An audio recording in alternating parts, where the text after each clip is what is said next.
This is To the Point with Michael Williams. This morning on To the Point, making sure you count. The census deadline is fast approaching, and funding for projects in your community are at stake. Plus, tracking the integrity of your vote ahead of the November election. Good morning, I'm Sczesny in for Michael Williams. We are in the final stretch this morning. Election Day now just 44 days away. Undoubtedly, that will bring increased attention to the Sunshine State these final weeks. With nearly 14 million registered voters across our state and 29 electoral votes, Florida remains one of the biggest prizes in a hotly contested presidential election. We begin this morning with concerns about the integrity of our voting system. Floridians registered to vote in 2 states ahead of the November election. That's what a campaign data expert tells Contact 5 he discovered. But that's not all he says he found. Contact 5 investigator Michael Buczyner takes a closer look.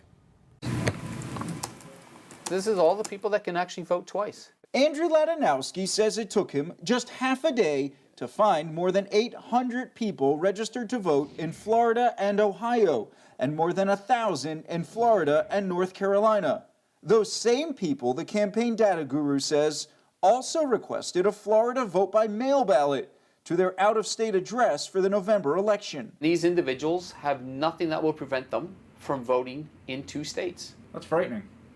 It is frightening. That's because Contact 5 discovered Florida won't use ERIC or the Electronic Registration Information Center for the November election, even though Governor Ron DeSantis spoke about joining it in August of 2019. We want to make sure that the voter rolls are accurate. The nonprofit cross-checks voter registration data with 30 other states. Right now, people who live in Florida and another state have nothing that's preventing them from voting in both of those states. In 2016, Ladanowski says he turned over documents to the supervisor of elections that showed dozens of voters in Palm Beach County voted twice in multiple states. I think there's people that cheat the system, which I've found. Now he says his latest data crunch of voters registered in 2 states who requested a Florida vote by mail ballot turned up more than 200 people from Palm Beach County and the Treasure Coast. If we give you the 14 names, is this something you would look into?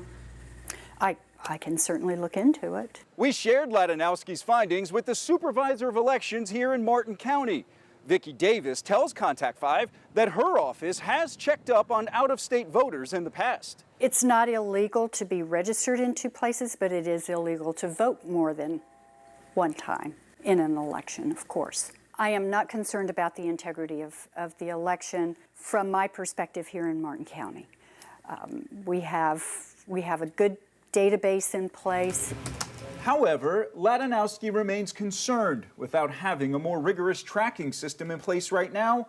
Some people will vote in 2 states this November.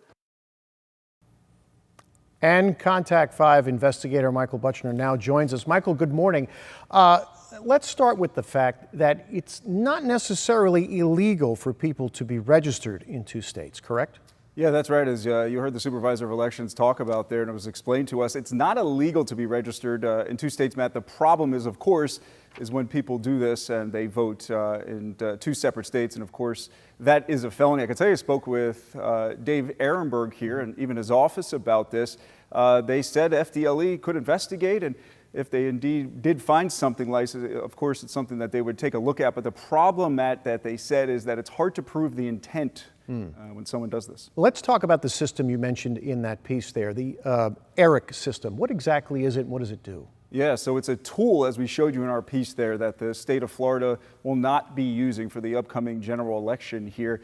But this system is essentially 30 states, 31 states, plus the District of Columbia, combining data. That data is then shared amongst each other through this system. This nonprofit is then able to find duplicates. It's able to find people registered in multiple states. It's also a good tool because they're able to use it, they say, to help find people who may be eligible to vote but who are not yet registered to vote. Now, it's also our understanding that this system was supposed to be in place here in Florida in time for the November election. What has the governor's office said about that?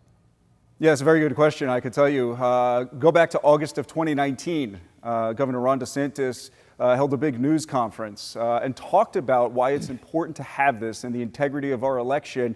I could tell you that we made several attempts to speak with the Secretary of State's office and to speak with the governor's office to try to get an understanding as to what exactly happened here. And as we stand here today, Matt, I can tell you that we just still have not heard back yet. And I have to say, because I was looking at your piece there and I saw the map, and you mentioned some 30-odd states are part of it. So some states are not part of this, including some of the northeastern states like New York, New Jersey, where we do have a lot of part-time and even full-time residents. Yeah, that's a very good point you make, and something you noticed there with that, Matt. I can tell you, as you saw in our piece there, the data analyst, Andrew Ladanowski, that's something he pointed out to me early on as we started to work on this investigation. New York, as you said, and New Jersey, not a part of this. This is, of course, South Florida, a lot of snowbirds that find their way down here. So even when we are able to use this for an election, they will not be able to combine the data from New York and New Jersey. Well, as they say, it is what it is right now. Election day just 44 days away. Michael, thank you. You can find our special election report however you stream: Roku, Apple TV, Amazon, and Android, and of course on WPTV.com. Time is running out to make sure you count, from construction projects to schools, cities and counties depending on census data for funding. We'll break down what's at stake if you don't take part in the census.